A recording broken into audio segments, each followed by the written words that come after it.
Hello friends, तो आज हम स्टार्ट करते हैं गायनेकोलॉजी का पार्ट नंबर 3। फर्स्ट पार्ट में हमने मुलेरियन एनोमलिस के बारे में पढ़ा था। सेकंड पार्ट में हमने स्वास्थ्य यंत्र और संदंश यंत्र के बारे में पढ़ा था।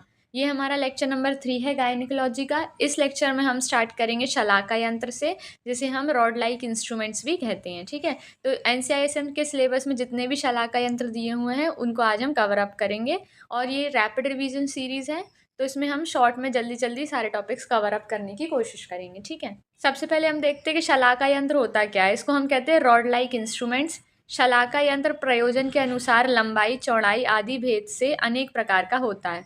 अगर हम शलाका यंत्र को देखें तो उसकी अकॉर्डिंग टू उसकी लेंथ, उसकी विड्थ के अकॉर्डिंग ये अलग अलग टाइप्स का होता है। ठीक है, शलाका यंत्र यह ऐषण, व्यूहन, आहरण, चालन, स्त्रोतोगत शल्य निर्हरण, व्रण में क्षार एवं औषध लेपन, मूत्र मार्ग से संशोधन कर्म आदि में प्रयुक्त होता है।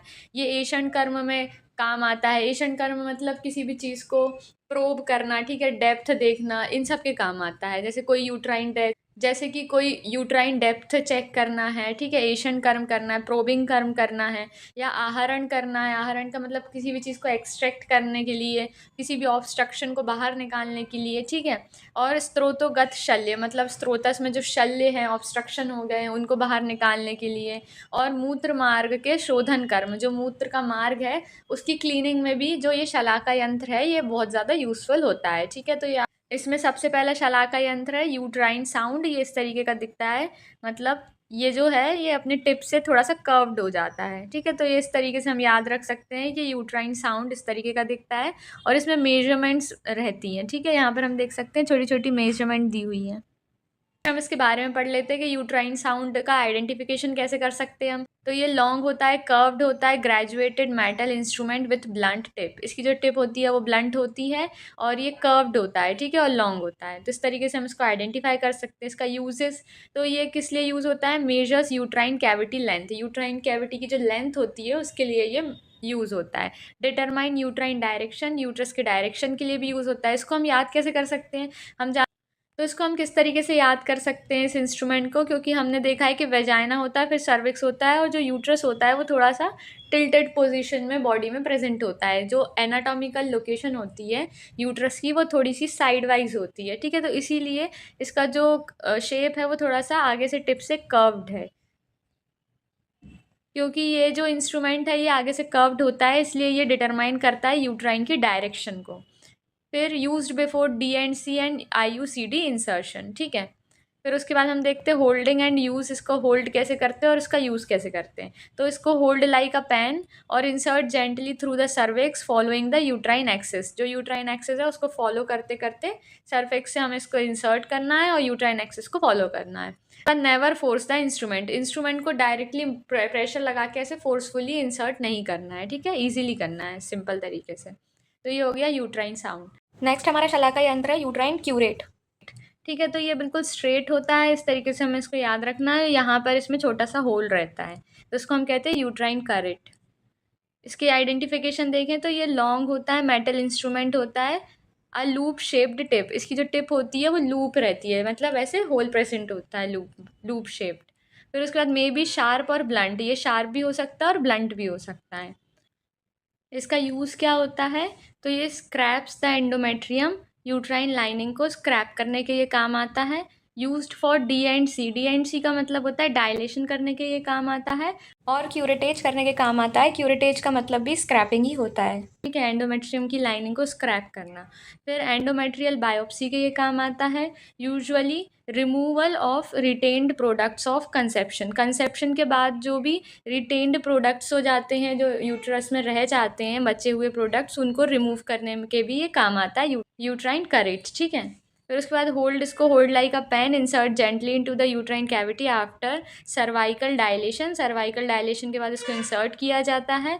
Curette the uterine walls with gentle and controlled strokes, do not use excessive force. ठीक है, तो इसमें भी एक्सेसिव फोर्स नहीं लगाना चाहिए। जब हम स्क्रैपिंग करते हैं उस टाइम पर एक्सेसिव फोर्स नहीं लगाना चाहिए, नहीं तो उससे जो भी पेशेंट है उसको हर्ट हो सकता है। वो है हैगर्स डायलेटर। डायलेटर जो होता है वो अलग अलग शेप और अलग अलग साइजेस में हमें देखने को मिलता है, अकॉर्डिंग टू इट्स वेथ। मतलब हम यहाँ पर देख सकते हैं ये अलग अलग साइजेस का होता है और अलग अलग शेप का होता है, ठीक है। इसके कर्व के अकॉर्डिंग भी इसके शेप्स डिसाइड होते हैं। तो तो इसमें हम देखते हैं इसका आइडेंटिफिकेशन कैसे कर सकते हैं हम। ये double ended solid slightly curved metal rod होती हैं, ठीक है। तो ये स्लाइटली अलग अलग प्रकार की कर्व्ड मेटल रॉड्स होती हैं। सबसे पहली बात, अवेलेबल इन ग्रेजुएट साइजेस, और अलग अलग साइजेस में ये प्रेजेंट होती हैं।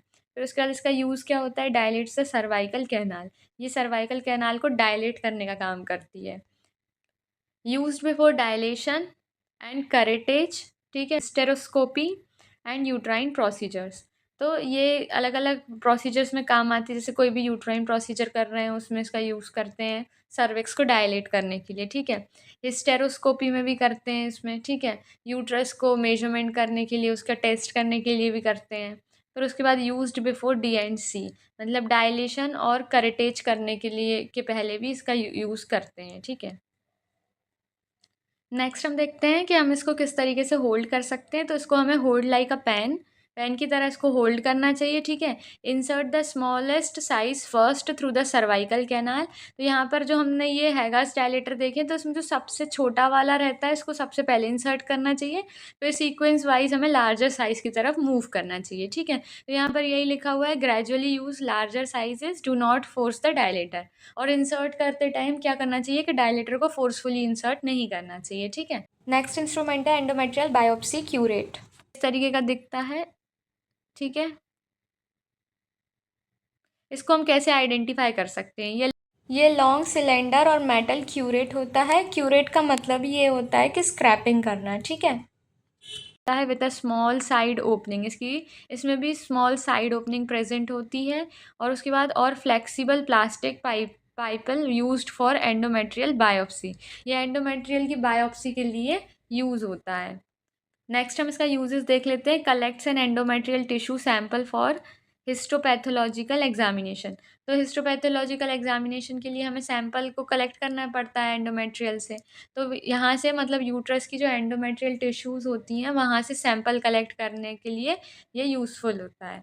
फिर evaluates abnormal uterine bleeding, infertility and suspects endometrial pathology. तो इन सब चीज़ों में भी ये जो है हेल्पफुल रहता है, जैसे यूट्राइन ब्लीडिंग को डिटेक्ट करने में, वैल्यूएट करने में, इनफर्टिलिटी के केसेस में, और एंडोमेट्रियल पैथोलॉजी के मतलब एंडोमेट्रियम में कोई बैक्टीरिया वायरस तो नहीं है, उसकी पैथोलॉजी के लिए भी ये यूज़फुल होता है। फिर इसको होल्ड करते हैं, ये भी hold like a pen, gently pass through the cervix into the uterine cavity.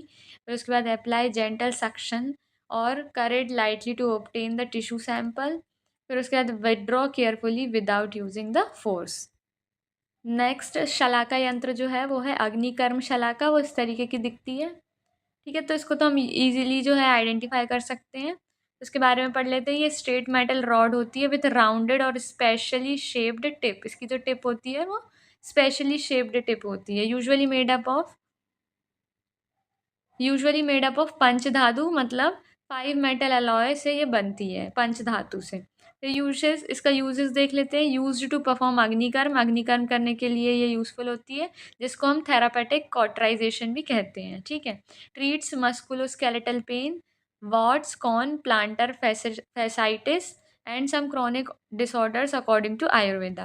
तो ज़्यादातर ये अकॉर्डिंग टू आयुर्वेदा में यूज़ होती है, मतलब जो भी आयुर्वेदा की प्रोसेसेस होती हैं उसमें इसका यूज़ किया जाता है।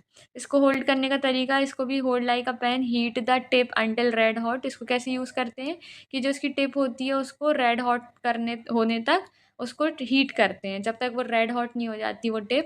यहाँ पर हम देख सकते हैं ये जो टिप है ये रेड हॉट नहीं हो जाती तब तक इसको गर्म करते हैं। फिर टच द अफेक्टेड एरिया, और जो भी अफेक्टेड एरिया जैसे किसी को कॉर्न हो गया है तो वहाँ पर इसको गर्म करके टच करते हैं।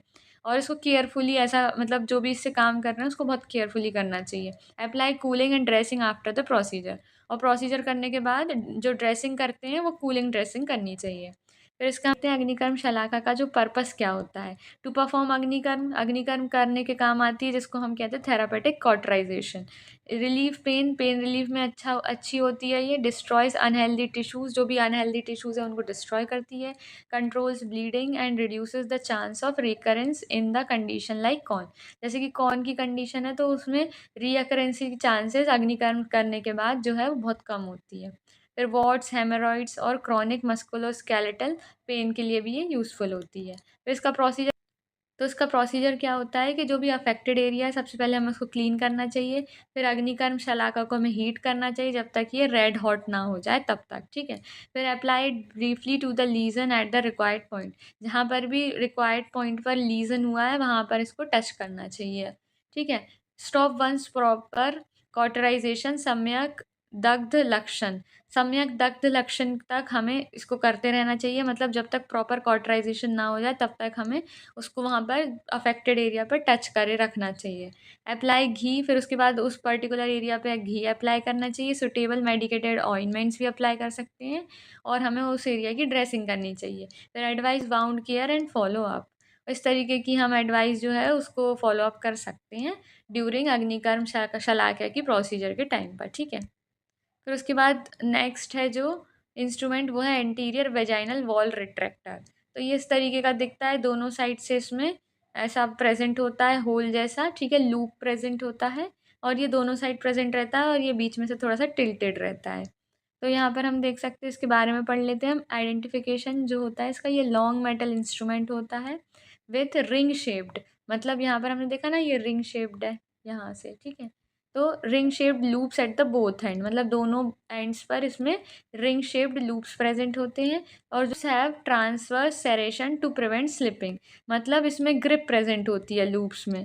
यहाँ पर हम देख सकते हैं कि ये दोनों लूप्स में ग्रिप प्रेजेंट है जिसकी वजह से स्लिप ना हो, कोई भी हम जो भी चीज़ उससे होल्ड कर रहे हैं वो स्लिप ना हो, इसलिए इसमें ग्रिप प्रेजेंट होते हैं। तो उसको हमने कहा है सेरेशंस, ठीक है। तो इसमें ट्रांसवर्स सेरेशंस प्रेजेंट होते हैं जिसमें भी अगर हम कोई भी ऑब्जेक्ट को होल्ड करेंगे इससे तो वो स्लिप ना हो। इसका यूज़ क्या होता है, use along Sims vaginal speculum, आगे चल के हम सिम्स वेजाइनल स्पेकुलम के बारे में पढ़ेंगे तो उसके साथ ही इसको यूज़ किया जाता है, तो हम देखेंगे कैसे करते हैं। फिर retract the anterior vaginal wall, anterior vaginal wall को रिट्रैक्ट करने के ये काम आता है। Helps visualize the cervix and vagina during examination, examination करते टाइम सर्विक्स और वेजाइना को जब हमें विजुअलाइज करना पड़ता है, देखना होता है, तो उस टाइम पर भी इसका यूज़ करते हैं।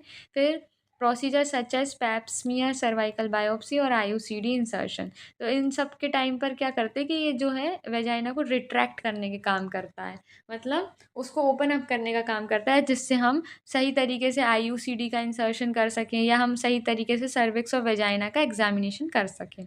इसकी टेक्निक क्या होती है होल्ड करने की, hold the central shaft of the firm grip, मतलब जो ये सेंट्रल पॉइंट है ना इसको हमें होल्ड करना चाहिए। फिर उसके बाद insert one loop gently into the vagina, फिर एक तरफ के लूप को हमें वेजाइना में इंसर्ट करना चाहिए। Retract the interior vaginal wall, फिर हमें एंटीरियर वेजाइनल वॉल जो है उसको रिट्रैक्ट करना चाहिए, ठीक है, upward side, while the Sims speculum retracts the posterior vaginal wall. तो यहाँ पर हम देख सकते हैं जो सिम्स स्पेकुलम है वो पोस्टीरियर वेजाइनल वॉल को रिट्रैक्ट करता है, मतलब ओपन अप करता है, और जो ये एंटीरियर वेजाइनल वॉल रिट्रैक्टर है तो ये क्या करता है, एंटीरियर वेजाइनल वॉल को अपवर्ड की तरफ जो है रिट्रैक्ट करता है। तो हमें टोटल हमारा काम क्या है कि वेजाइना को थोड़ा सा ओपन करना है जिससे हम उसका सही तरीके से एग्जामिनेशन कर सकें। Avoid excessive pressure to prevent tissue injury, और एक्सेसिव प्रेशर से इसको होल्ड नहीं करना चाहिए, नहीं तो अदरवाइज टिश्यू इंजरी हो सकती है, ठीक है। तो यहाँ पर हमारा शलाका यंत्र का ये जो है वीडियो होता है कंप्लीट। मिलते हैं नेक्स्ट वीडियो में। Thank you.